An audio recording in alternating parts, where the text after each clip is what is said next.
டெஃபினட்டாக. ஏன்னா bus stand வரப்போகுது பார்த்தீங்கன்னாக்கா வந்துட்டு அது ரொம்ப அந்த அந்த இப்போ டெவலப் பண்ணியிருக்க இந்த நான் வாங்கியிருக்க இந்த பிளாட்டை ஒட்டி போய் நின்று பார்த்தா வச்சுங்களேன், அந்த பிரீத்து ஏர், அதாவது வந்து எப்படின்னா வச்சுக்கோங்க, ஒரு வில்லேஜ் அட்மாஸ்பியரில் பொல்யூஷன் இல்லாமல் ஒரு நல்ல ஒரு பீஸ் ஆஃப் மைண்டு அங்கே வருது. பார்த்தீங்கன்னாக்கா வந்து சிட்டிலேயே ஒர்க் பண்ணுறோம், கும்பகோணம் சிட்டிலே இருந்தாலுமே அவ்வளோ டிரான்ஸ்போர்ட் ஒரே இறைச்சல் அதெல்லாம் இல்லாமல் ரொம்ப அமைதியாக ரொம்ப பீஸ் ஆஃப் மைண்டோட ரொம்ப ஒரு ஒரு நல்ல சுத்தமான காற்று.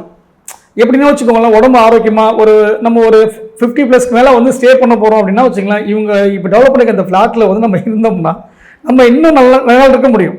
ஏன்னா ஃபிசிக்கலாக நமக்கு வந்து பாடியில் அஃபெக்ட் ஆகிற அந்த pollution, air pollution, water pollution plus அந்த காற்று மாசு எதுவுமே இருக்காது எனக்கு ஒரு ஃபீலிங். பத்தாவதுக்கு பக்கத்துலேயே பஸ் ஸ்டாண்ட் வரப்போகுது பார்த்தீங்கன்னா, கும்பகோணம் பெரிய பஸ் ஸ்டாண்ட் அப்படிங்கும்பொழுது அது ஆர்டர் அட்வான்டேஜஸ் பார்த்தீங்கன்னாக்கா வந்துட்டு